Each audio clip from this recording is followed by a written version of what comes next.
अहिंसा तीर्थ प्रणेता, अहिंसा तीर्थ प्रणेता, जय जय हो भारत गौरव राष्ट्र संत प्रमुख सागर। स्वर्णिम स्वर्ण जयंती का अवसर ये महान है, मिलकर हम मनाएंगे गुरुवर देश की शान है प्रमुख सागर। जय हो गुरुवर प्रमुख सागर, जय हो गुरुवर।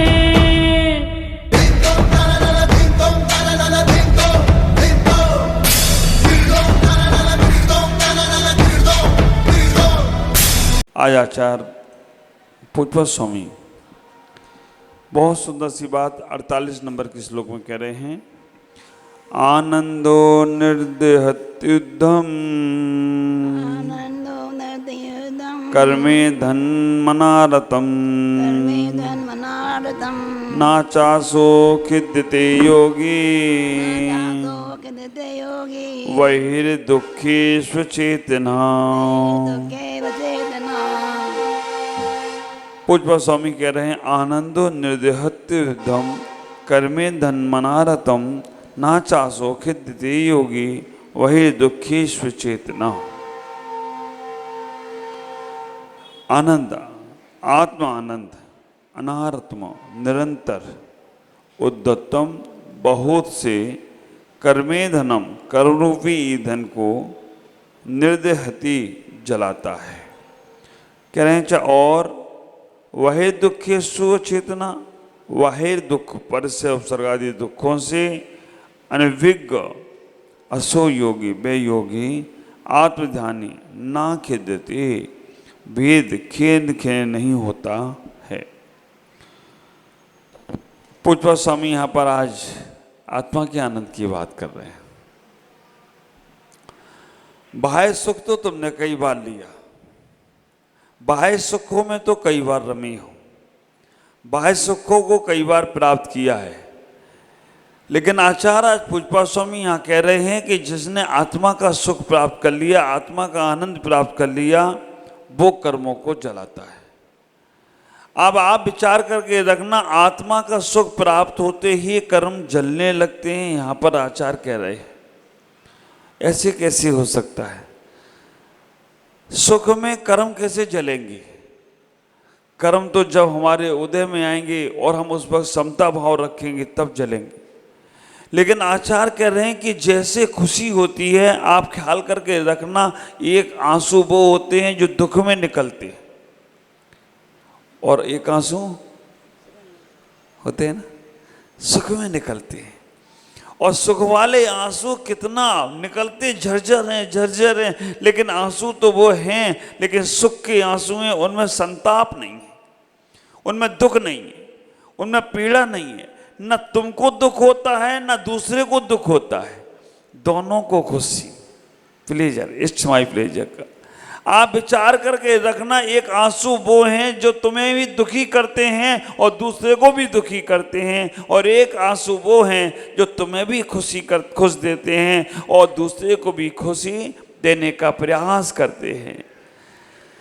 ऐसे ही है, ख्याल करके रखना। ऐसा ही यहाँ पर आचार्य कह रहे हैं कि एक वो सुख है, एक वो आनंद है जो बाह्य में तुम प्राप्त करना चाहते हो, वो बाह्य का ही है, लेकिन जब अंदर का सुख प्राप्त करोगे तो उससे कर्मों की निर्जरा होगी। हम बाह्य वस्तुओं में खुशी ढूंढने की प्रयास करते हैं, बाह्य वस्तुओं में सुख ढूंढने का प्रयास करते हैं और उससे क्षणिक ही सुख मिलता है। वो सुख दुख वाले आंसू हैं, और जो अंदर में सुख ढूंढता है वो सुख खुशी वाले आंसू हैं। आप ख्याल करो, दुख वाला आंसू चाहिए या सुख वाला आंसू चाहिए, ये तुम्हारे ऊपर डिपेंड है। जब तक बाहर की दुनिया में, बाहर के लोगों में, बाहर के व्यक्तियों में, बाहर के क्रियाओं में आप सुख ढूंढने का प्रयास कर रहे हो तो वो सुख दुख वाले आंसू हैं। और जब इनसे परे हटकर, इनसे हटकर निज में सुख खोजने की कोशिश करोगे, निज से अपने आप को जानने की कोशिश करोगे, निज में अपने आप को पहचानने की कोशिश करोगे, तो तुम्हें सुखी के आंसू होंगे और वो इतना आनंद देने वाले होंगे कि जिसका कोई परावर नहीं होगा। इतना ही विचार करके रखना। कभी कभी हमारे पास बहुत सारी चीजें होती हैं, बहुत सारी। आचार्य यहाँ पर कह रहे हैं आनंदो। आनंदो का मतलब है जब वो आनंद तुम्हें प्राप्त होता है तो उसके सामने कोई भी चीज दुखी वाली आने वाली नहीं है। संसार में दो चीजें होती हैं, हर चीज में सुख है तो दुख भी कहीं ना कहीं छिपा है। सुख मिलेगा तो दुख भी कहीं ना कहीं मिलेगा। अगर कहीं अपना मिलेगा तो कहीं पराया भी मिलेगा। कहीं संसार है तो कहीं मोक्ष भी है, कहीं निगोध है तो कहीं निर्वाण भी है, कहीं पुण्य है तो कहीं पाप भी है। आप विचार करके रखना, संसार में कहीं सत्य है तो कहीं झूठ भी है। सब में कुछ ना कुछ विलोम शब्द हैं, पर्यायवाची शब्द हैं, लेकिन आनंद का कोई पर्यायवाची नहीं है। आनंद तो अपने आप में ही आनंद है, उसका कोई जवाब नहीं हुआ करता है। एक बार आनंद प्राप्त हो जाए तो परमानंद बन जाओ तो वो भी आश्चर्य की बात नहीं है। एक बार प्राप्त तो हो जाए। हम सुख ढूंढते हैं, हम पुण्य करते हैं, हम मोक्ष जाने का प्रयास करते हैं, हम मित्र बनाने का प्रयास करते हैं। ये समझ के रखना, जब मित्र बनाने का प्रयास करोगे तो कोई ना कोई शत्रु अपोजिट में रहेगा। जब मोक्ष जाने की बात करेंगे तो संसार भी दिखेगा। जब सुख पाने की कोशिश करेंगे तो दुख भी छिपा होगा। जब दिन की बात करेंगे तो रात भी कहीं होगी। लेकिन एक ही शब्द आचार्य ने सबसे पहले कह दिया, आनंदो। इसका कोई पर्यायवाची नहीं है, इसका कोई जोड़ तोड़ नहीं है, इसका आनंद ही अलग है। शरीर को मजा आता है और आत्मा को आनंद आता है, और जो मजा लेता है वो सजा भी पाता है ना। आप विचार करके रखना, शरीर को मजा आता है। आप कहते हैं ना मजा आ गया, आइसक्रीम खाने को मिल जाए गर्मी में, क्या बोलते हैं, मजा आ गया। हाँ, और आप विचार करके रखना, कहते आनंद आ गया, उनका मतलब ही नहीं है आनंद, मत जानते ही नहीं है। आत्मा का विषय है आनंद और शरीर का विषय है मजा।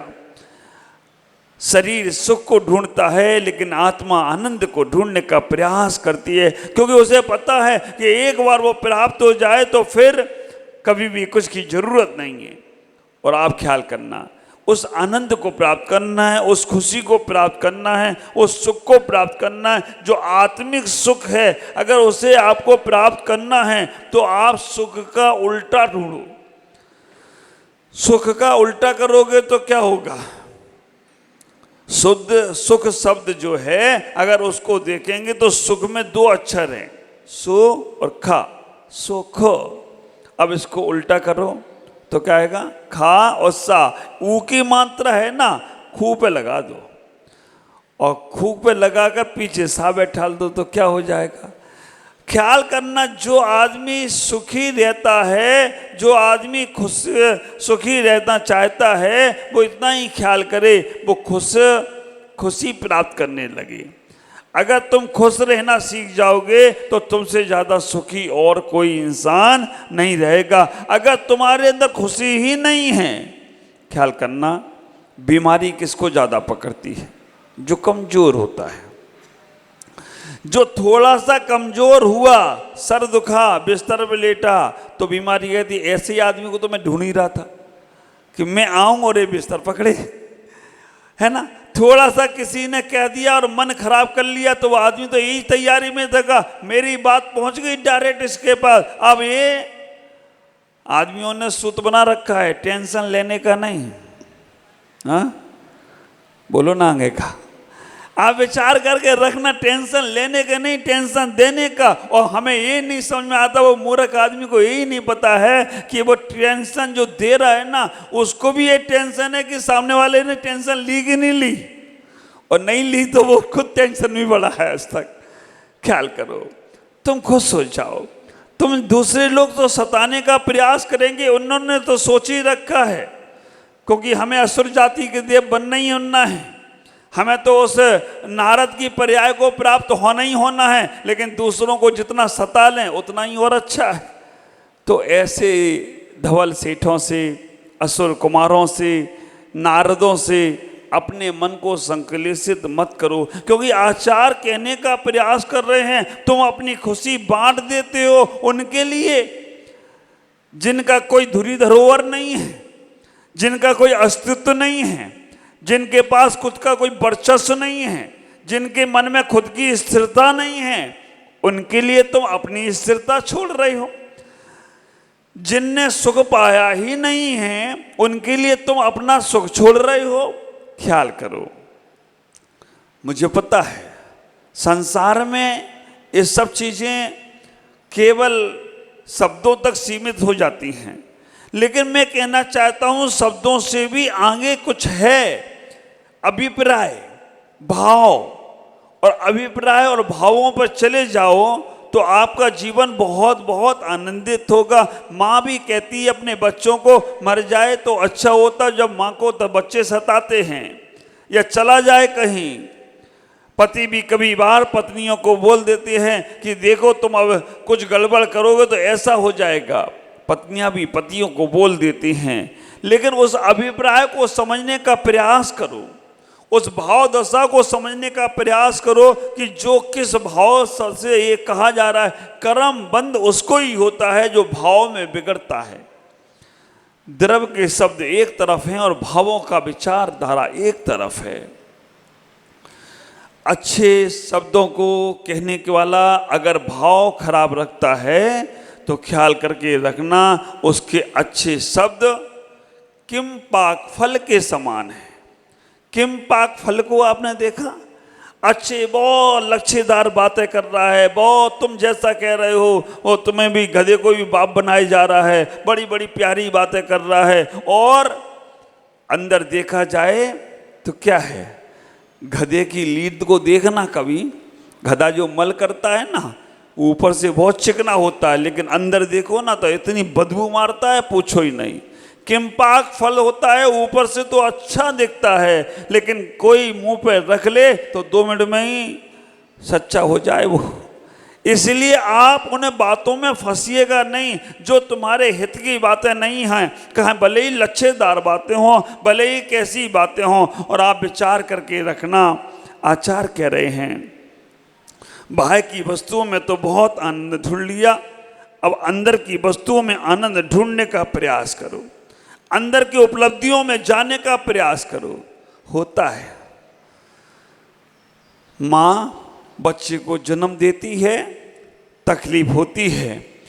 आप विचार करके रखना, एक किलो का पत्थर पेट पे बांध के किसी पुरुष से कहा जाए चलो एक घंटा पेट पे 1 किलो का पत्थर बांध के चलो, 1 घंटे में उसको पसीना आ जाएगा।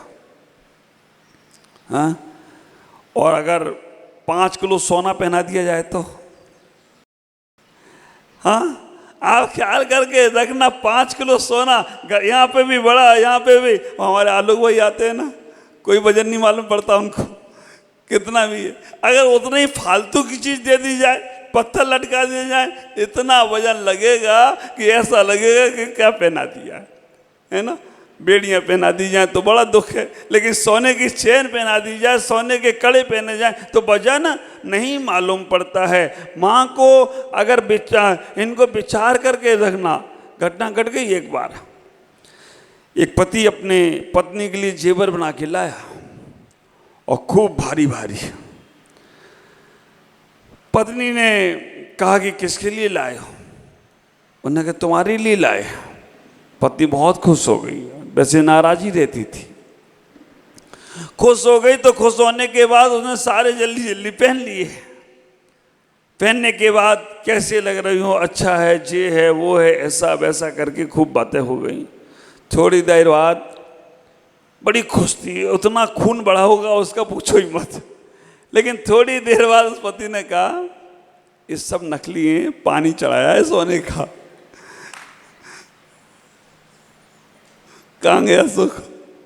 ख्याल करके रखना उनका, वो सब पत्नी का एक पानी का गिलास उठाने में हाथ में लचक आ जाती थी, और 250-250 ग्राम की कड़ी पहन के वो घूम रही मस्ती से। तो जैसे ही मालूम पड़ा कि सब नकली है, उसी वक्त उसका सुख खत्म हो गया, उसी वक्त उसे दुख प्राप्त होने लग गया। तो ख्याल करना, ये सब बाह्य में रम रहे हैं उनके लिए है। जो बाह्य वस्तुओं में, बाह्य व्यक्तियों में रम रहे हैं, उनमें सुख ढूंढ रहे हैं, उनमें उनको ही ऐसा संताप होता है, उनको ही ऐसा आनंद बरसता है, मजा आता है, सुख मिलता है। लेकिन एक बार जिसने अंदर का आनंद ले लिया ना, खूब आंधी आए, खूब तूफान आए। मैं जब से यहाँ आया हूँ गुवाहाटी में 2 बार भूकंप आ चुका, और ऐसा ऐसा भूकंप आया मेरे कमरे में ही हिलने लग गए।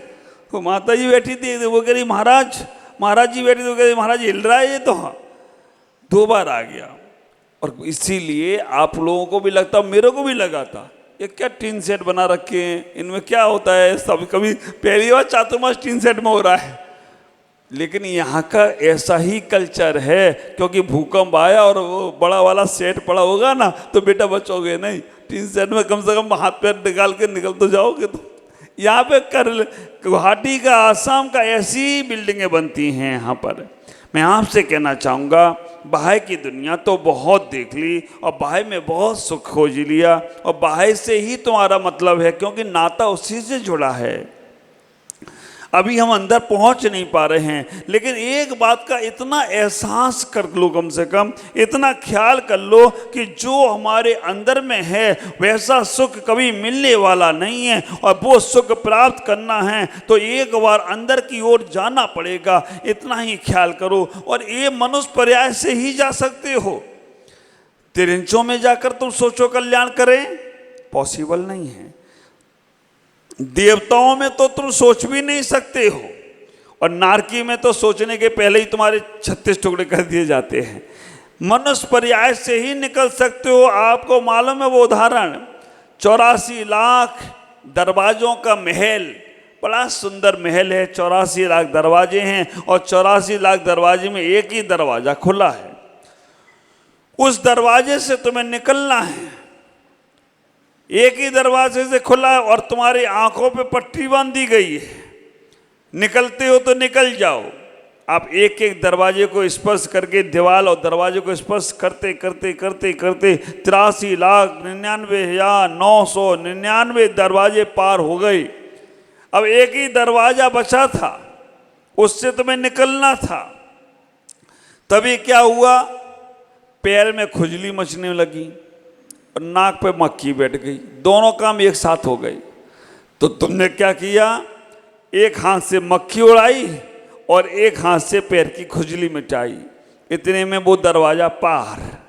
फिर क्या हुआ, घूमो बेटा 83,99,999 में फिर घूमते रहो, क्योंकि वो दरवाजा आया था तभी तुम्हारी नाक पे मक्खी बैठी और तभी तुम्हारे पैर में खुजली मची, और तुमने हाथ हटाया दरवाजे से और लग गए खुजली मचाने में और नाक की मक्खी उड़ाने में। ये मालूम नाक की मक्खी कौन सी है, अहंकार की मक्खी है।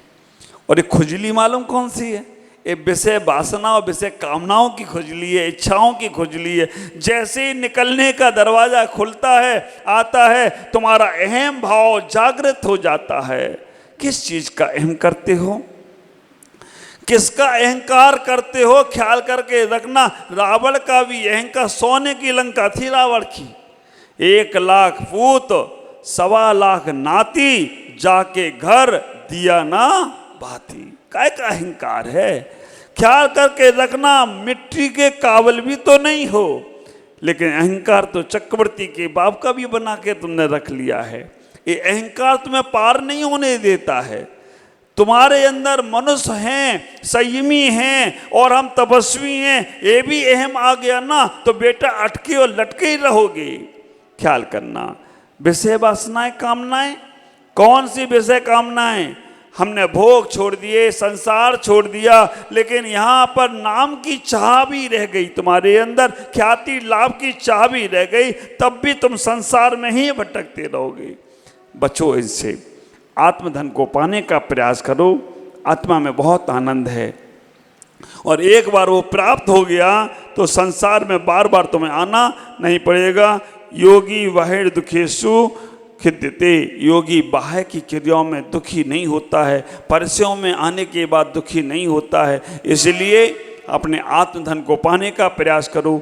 बहुत कुछ है तुम्हारे पास, पूर्णता से ना पा पाओ तो कम से कम इतना विचार कर लो, ये दुख हमारा नहीं है, ये सुख हमारा नहीं है, जो हमारा है वो कोई हमसे ले नहीं सकता है। बस भगवान से प्रार्थना करना है, भगवान बाहर की क्रियाएं, बाहर के लोग, बाहर की वस्तुएं हमें प्रभावित ना कर पाएँ। बस इतना भगवान मुझे आशीर्वाद दे दो, इतनी शक्ति दे दो, तुम्हारा नमोकार मंत्र से ज़्यादा आत्म कल्याण में ये कारण बन जाए तो कोई आश्चर्य की बात नहीं होगी। भगवान से ये प्रार्थना करना, बाहर के लोग, बाहर की क्रियाएं, बाहर की वस्तुएं हमें प्रभावित ना करें, अंदर की वस्तु, अंदर की आत्मा की वस्तु हमें प्रभावित करें, इसी में मेरा कल्याण होगा। ओम नमः जय गुरुदेव।